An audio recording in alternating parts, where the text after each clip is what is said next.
अपने वन गमन के दौरान जिस वन में युधिष्ठिर आदि सो रहे थे, उससे थोड़ी ही दूर पर एक शाल वृक्ष था। उस पर हिडिंबासुर बैठा हुआ था। वो बड़ा क्रूर और पराक्रमी एवं मांस भक्षी था। उसके शरीर का रंग एकदम काला, आंखें पीली और आकृति बड़ी भयानक थी। दाढ़ी, मूंछ और सिर के बाल लाल लाल थे तथा बड़ी बड़ी दाढ़ों के कारण उसका मुंह अत्यंत भीषण था। उस समय उसे भूख लगी थी। मनुष्य की गंध पाकर उसने पांडवों की ओर देखा और फिर अपनी बहन हिडिंबा से कहा, बहन, आज बहुत दिनों के बाद मुझे अपना प्रिय मनुष्य मांस मिलने का सुयोगता है। जीभ पर बार बार पानी आ रहा है। आज मैं अपनी दाढ़ें उनके शरीर में डुबा दूंगा और ताज़ा ताज़ा गर्म खून पीऊंगा। तुम इन मनुष्यों को मारकर मेरे पास ले आओ, तब हम दोनों इन्हें खाएंगे और ताली बजा बजा कर नाचेंगे। अपने भाई की आज्ञा मानकर वो राक्षसी बहुत जल्दी जल्दी पांडवों के पास पहुंची। उसने जाकर देखा कि कुंती और युधिष्ठिर आदि तो सो रहे हैं, लेकिन महाबली भीमसेन जग रहे हैं। भीमसेन के विशाल शरीर और परम सुंदर रूप को देखकर हिडिंबा का मन बदल गया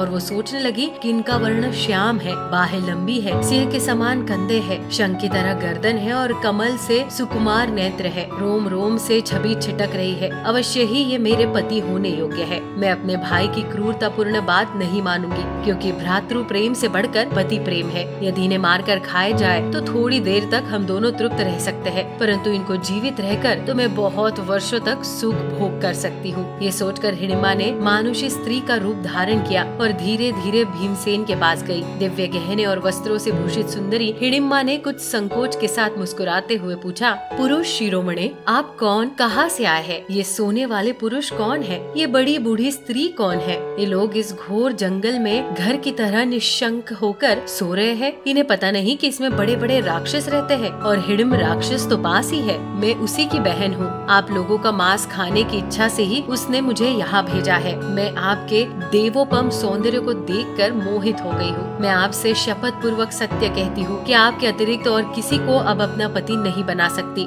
आप धर्मज्ञ है, जो उचित समझे करे। मैं आपसे प्रेम करती हूँ, आप भी मुझसे प्रेम कीजिए। मैं इस नरभक्षी राक्षस से आपकी रक्षा करूंगी और हम दोनों सुख से पर्वतों की गुफा में निवास करेंगे। मैं स्वेच्छा अनुसार आकाश में विचर सकती हूँ। आप मेरे साथ अतुलनीय आनंद का उपभोग कीजिए। भीमसेन ने कहा, हरी राक्षसी, मेरी माँ, बड़े भाई और छोटे भाई सुख से सो रहे हैं। मैं इन्हें तो छोड़कर राक्षस का भोजन बना दूं और तेरे साथ काम क्रीड़ा करने के लिए चला चलूं। ये भला कैसे हो सकता है? हिडिंबा ने कहा, आप जैसे प्रसन्न होंगे मैं वही करूंगी। आप इन लोगों को जगा दीजिए, मैं राक्षस से बचा लूंगी। भीमसेन बोले, वाह वाह, ये खूब रही। मैं अपने सुख से सोए हुए भाइयों और माँ को दुरात्मा राक्षस के भय से जगा दूं? जगत का कोई भी मनुष्य, राक्षस अथवा गंधर्व मेरे सामने ठहर नहीं सकता। सुंदरी, तुम जाओ या रहो, मुझे इसकी कोई परवाह नहीं। उधर राक्षस राज हिडिंब ने सोचा कि मेरी बहन को गए बहुत देर हो गई, इसलिए उस वृक्ष से उतरकर वो पांडवों की ओर चला। उस भयंकर राक्षस को आते देखकर हिडिंबा ने भीमसेन से कहा, देखिए देखिए, वो नरभक्षी राक्षस क्रोधित होकर इधर ही आ रहा है। आप मेरी बात मानिए, मैं स्वेच्छा अनुसार चल सकती हूँ। मुझ में राक्षस बल है। मैं आपको और इन सब को लेकर आकाश मार्ग से उड़ चलूंगी। भीमसेन बोले, सुंदरी, तू डर मत। मेरे रहते कोई राक्षस इनका बाल बांका नहीं कर सकता। मैं तेरे सामने उसे मार डालूंगा।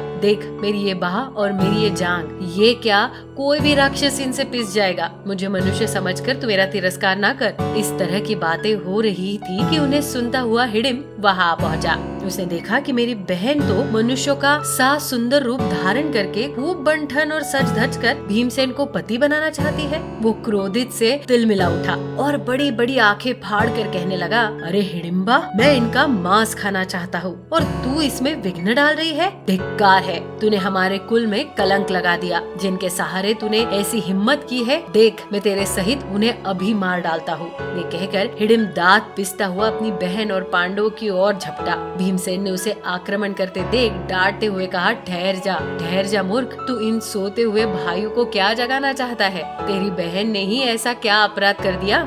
हिम्मत हो तो मेरे सामने आ, तेरे लिए मैं अकेला ही काफी हूँ। तू स्त्री पर हाथ न उठा। भीमसेन ने बलपूर्वक हंसते हुए उसका हाथ पकड़ लिया और वे उसको वहाँ से बहुत दूर घसीट ले गए। इसी प्रकार एक दूसरे को कसकते मसकते तनिक और दूर चले गए और वृक्ष उखाड़ उखाड़ कर पार्चते हुए लड़ने लगे। उनकी गर्जना सुनकर कुंती और पांडवों की नींद खुल गई। उन लोगों ने आँख खुलते ही देखा कि सामने परम सुंदरी हिडिंबा खड़ी है। उसके रूप सौंदर्य से विस्मित होकर कुंती ने बड़ी मिठास के साथ धीरे धीरे कहा, सुंदरी, तुम कौन हो? यहाँ किस लिए और कहाँ कहाँ से आई हो? हिडिंबा ने कहा, ये जो काला काला घोर जंगल है वही मेरा और मेरे भाई हिडिंब का वासस्थान है। उसने मुझे तुम लोगों को मार डालने के लिए भेजा था। यहाँ आकर मैंने तुम्हारे परम सुंदर पुत्र को देखा और मोहित हो गई। मैंने मन ही मन उनको पति मान लिया और उन्हें यहाँ से ले जाने की चेष्टा की, परंतु वे विचलित नहीं हुए। मुझे देर करते देख मेरा भाई स्वयं यहाँ चला आया और उसे तुम्हारे पुत्र घसीटते हुए बहुत दूर ले गए हैं। देखो, इस समय वे दोनों गरजते हुए एक दूसरे को रगड़ रहे हैं। हिडिंबा की ये बात सुनते ही चारों पांडव उठकर खड़े हो गए और देखा कि वे दोनों एक दूसरे को परास्त करने की अभिलाषा से भिड़े हुए हैं।